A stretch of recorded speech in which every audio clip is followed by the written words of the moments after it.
teacher. Hello? Hi. So this is gonna be a little weird, obviously. So I came in the room, right, and I was observing your ELA lesson. Can you just like tell me, what we were doing before we got to this lesson, and then kind of where you were heading after that? Yeah, so right now my kids are writing persuasive essays. Cool. We watched a bunch of commercials on like ethos, pathos, and logos just so that my kids had a basis on what we were looking for when we were talking about persuasion. Right. Yeah, I Um, noticed that too. Like the ethos, pathos, and the logos. Like I didn't really know the language, but obviously the kids did. So you had spent a lot of time already. Yeah, we like kinda- went through and we read different articles together. Like for example, why peanuts shouldn't be banned at school. I let kids get their opinions out and start to like formulate the ideas on how to write a persuasive essay. Cool. So then the lesson that I came in and saw, they were up to a body paragraph already, right? Yeah. So we had like already chose topics. So Okay. I gave the kids options on what topics to choose, and Mhm. then we've done research. We have evidence, and so the kids are starting to draft their body paragraphs. Right. So they already had everything kind of organized. They already went through this whole process. Right, so we have a graphic, in the same document I had a graphic organizer where the kids could put all their information previous, including sources, citations, Right. and then they're gonna take that information and start to edit and create a draft for the body paragraphs. Got it. Okay. And then after this lesson, we were drafting the body paragraph on this particular day. And then can you tell me kind of like the thinking, what we were doing after that point? Just for so I know, honestly, because I'm just stepping in for that one snippet, so I just kind of want to see what your thinking was for like the next follow-up lesson or kind of where we were heading after. Yeah, so my goal for that lesson was to start to get the information and put it together in a paragraph, and then kind of teaching the kids like what it is to like add on to the essay. So the Right. following day we're gonna start talking about like what is gonna make our writing better. Cool. Cool. And then, so we're gonna enhance and revise. I got you. So we're just drafting that day. Yeah. And when you were in there drafting, I noticed that in the classroom that you were modeling that skill. Can you just tell me a little bit about that? Because it was the first time I've seen some of the technology that you were using when you were modeling when the kids were highlighting. Yeah, so currently I'm using the system called Nearpod. Cool. Nearpod, I start the lesson out with just a quick write, just trying to get the kids a better understanding of what we're going to talk about. So we talk about what is the purpose of commentary Got it. and how to really enhance the quality of our writing. I want the kids to, going into 7th grade, really know what it is to be a good writer. Right. So we did that, and the Nearpod allows me to like see what the kids are doing without having to walk around the room. Right. Tell me, because I saw too, I noticed when I was sitting in the back that you were looking at the iPad, and then I think you called on one of the kids in the back and said something about him, like he was like on a different thing. So tell me about that. So on my iPad, I kept looking at it. I use the system called Apple Classroom in the classroom, and it allows me to see the screens of all the kids without having to move around. Especially when I do have some kids still on Zoom, so it allows me to see the kids in the room while also teaching on the screen. Right. So I can see what question they're on, or if they negate to a different website or Right. something like And that. that's pretty just even after COVID, I could see that being like really useful, just being able to like view the kids' screens and see what they're doing. Yeah, especially because we're leaning so far into using technology now that we are using our iPads every day in class, so it's really important that I can regulate what they're doing. Yeah, that's just, I mean, like a huge management skill going forward, because they're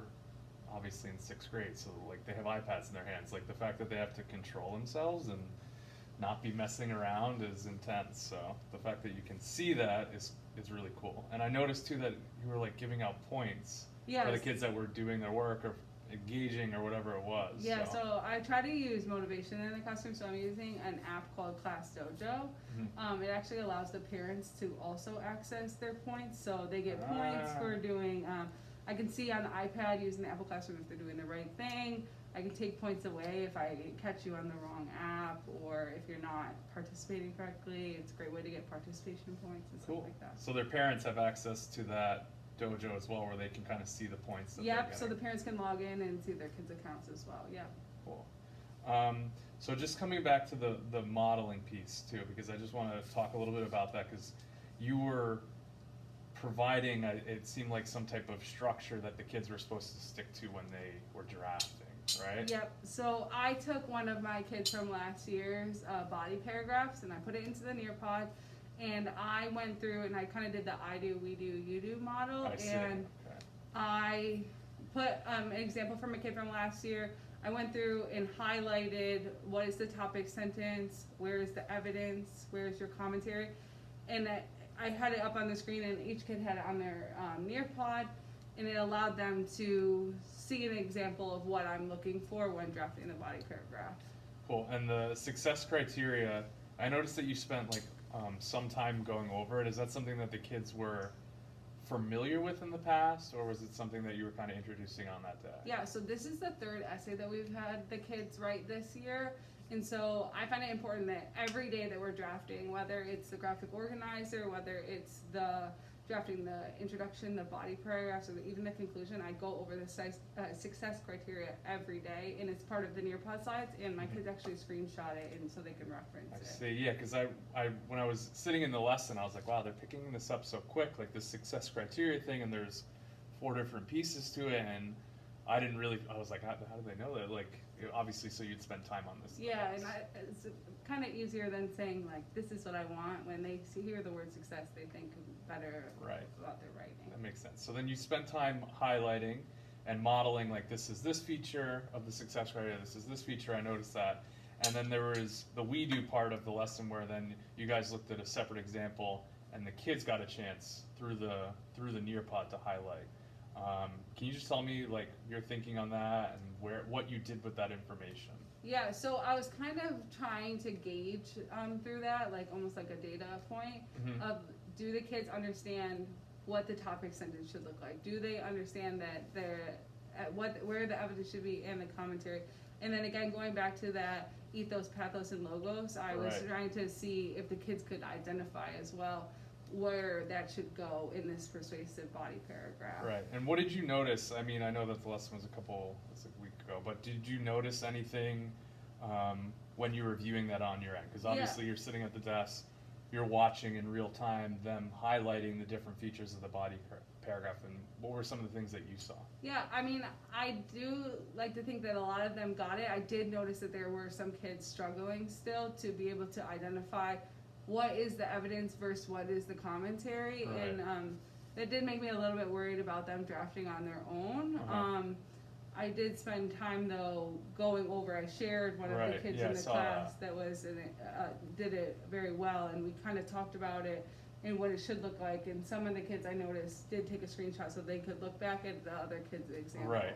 So that's what I was gonna kind of say. Like, so they're coming up. Like you noticed obviously that there's some kids struggling, but you did spend the time to go back and show an exemplar, right? A kid that highlighted it properly. And then after that point, it was kind of the you do section of the lesson where they went off independently. And in the independent practice, you had already kind of collected data, like you mentioned, you were with the highlighting in the Nearpod. Was there anything that you noticed in the independent practice? I did notice that some of the kids were just struggling to get started, and I felt like I was kind of struggling to find a way to initiate them to get started. They did really well. Some of the kids did really well on the Nearpod and could highlight, but then when it came to their own work, they were just kind of sitting there and Yeah, like the writing process. Yeah, I get that part, right? Like, I think I know what you're talking about. Like the kids they were able to identify, okay, well, this is this part of the success criteria, and this is this part of the success criteria, right? And they highlighted everything. And then when it came time for them to actually start doing their work, that's where we saw some of the hurdles that they were trying to get over. Yeah, it was just like one of my kids in the back, I just felt like it was a blank stare, the deer in the headlights, but could do it on its own, find it for me, but it couldn't actually get started. Yeah, I noticed that too. There was a group in the back, they kept like looking at their graphic organizer, and there was really not a lot of drafting happening. So I'm just wondering, if there's something that maybe we could have put in, or maybe something that we can tweak to add to that. Yeah, maybe like my biggest struggle right now is trying to find a way to go from just copying and pasting from the graphic organizer to them being able to put in extra words, make their writing better, add more sentences to be getting out of that elementary style writing into the more of a middle school style writing. So maybe more like of a scaffold or something. Yeah, so I was wondering if there's something that we can maybe provide to them that will help them kind of kickstart that writing process. Because like you said, I think you know, you're telling me the data obviously is showing that the kids could decipher, most of the kids, right, could decipher the difference between the different parts of the body paragraph. But then the kind of drafting, that's where we lost some of them in the lesson. So if there's something, you know, Like, that some yeah. scaffolding or some structural things that we could add in. Maybe I can or we could try and create like a graphic organizer that the kids could like check off, like, you know, copy and paste this, but now I need to add details to my Right. writing. And Right, yeah. they could like, I could put it in an Nearpod so they could actually go back and check it off, but Right. maybe something more along the lines of that. Yeah, like a checklist, that would be a good idea too. I know it's weird right now because of COVID, like with small groups, Yeah. like it's not really something that's totally possible at the moment. In the past, did you use small group instruction? Yeah, during so the we idea? would group the tables together, and obviously now we can't Right. separate, do small groups, and then sometimes I would send the kids, like group the kids on ability and, Right, right. and push them into groups so that I could even go through and revise writing with Right. them. And I wonder if there's some way to do some of that virtually. I know it's like odd because you can't really group them. I mean, we can't move them.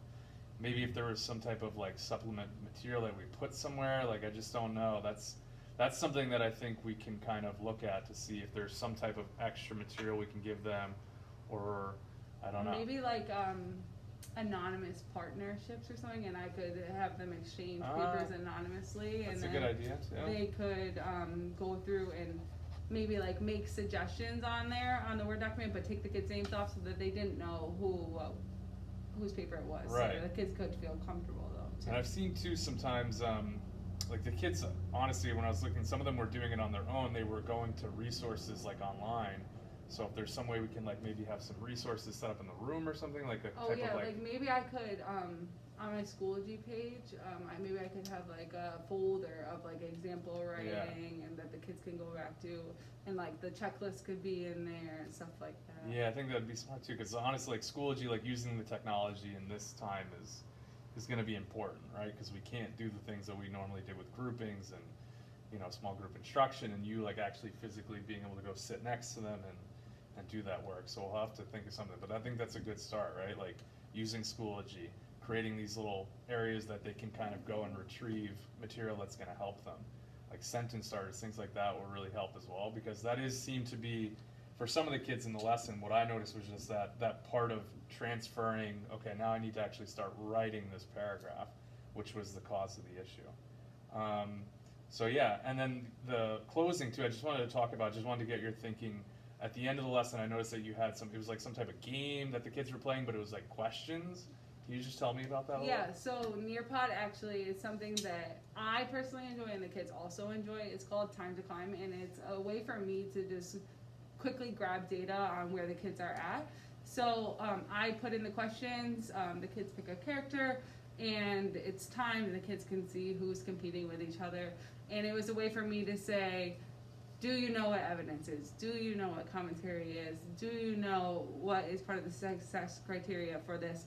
And it was just like, I think I had like 6 or 8 questions at the end, and it was just for me to wrap up and see, did I do what we needed to get done during this lesson? Right, and then I assume that Nearpod you can see the results of that from like what the kids were answering? Yes, I can go back and view the data from any of the questions in Nearpod even weeks after. So it's a good way for me just to hold on to it too. Right, and then using that data, so like did you, when you went back after that lesson and you were looking for the next day, what were, like, just walk me through some of your planning for that. So I was trying to, after the lesson I did write down a bunch of kids that scored lower than I thought, and my intention was for the next day to go through and walk around and double check with those kids, because it actually related to the kids that were struggling in class. So makes sense. Like I said, Morgan, I told you this before, obviously, like, I picked up a lot of stuff from the lesson, those different features that you're using, classroom management, the strategies that you use in the room were just great. I mean, you know, from my standpoint, I was picking up a lot of things that I thought would be useful for other teachers as well. So if we can kind of maybe move some of the thinking of the teachers around us, because a lot of the things that you were using were spot on and perfect. And I understand that COVID creates different issues